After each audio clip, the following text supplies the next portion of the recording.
తాకట్లో ఉన్న మీ బంగారాన్ని విడిపించి ఆ రోజు ఆన్లైన్ రేటుకి కొంటాం. Sharma gold company.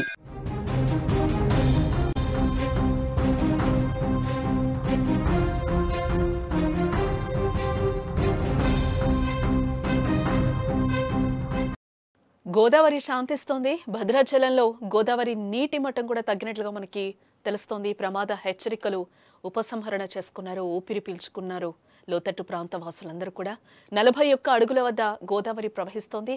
8.47 లక్షల క్యూసెక్కుల నీటి ప్రవాహం. గత కొన్ని రోజులుగా భద్రాచలం వద్ద భయంకరంగా ఉప్పొంగిన గోదావరి నది ఇప్పుడు నెమ్మదిగా శాంతిస్తోందని చెప్పుకోవచ్చు. దీంతో ఏజెన్సీ ప్రజలు, అధికారులంతా కూడా ఒకసారిగా ఊపిరి పీల్చుకుంటున్నారు.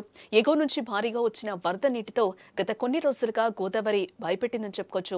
వరద ప్రభావంతో భద్రాచలం చుట్టుపక్కల ప్రాంతాల్లో కూడా రాకపోకలు నిలిచిపోయాయి. గత 2 రోజులుగా పెరుగుతూ తగ్గుతూ వచ్చిన గోదావరి నది ప్రవాహం అటు ప్రజలను, ఇటు అధికారులను కూడా కంగారు పెట్టించింది.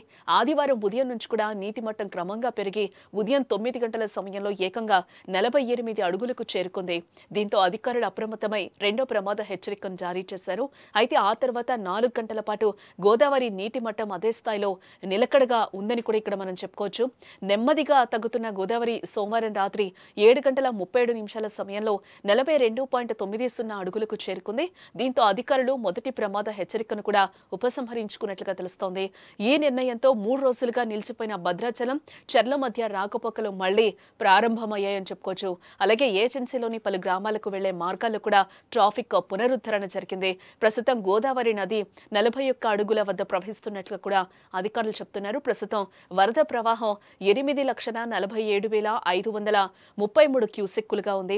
పరిస్థితి అదుపులో ఉండడంతో అధికారులు కూడా ఊపిరి పీల్చుకుంటున్నారు. ప్రస్తుతం ఎగువన వర్షాలు తగ్గుముఖం పట్టడంతో గోదావరి వరద ప్రవాహం కూడా తగ్గుతోందని అధికారులు చెప్తున్నారు. ఇక ఇదిలా ఉంటే గత వారం రోజులుగా వరద ముప్పుతో ఇబ్బందులు పడిన ఏజెన్సీ ప్రజలు ఇప్పుడు సాధారణ స్థితికి చేరుకుంటున్నారు.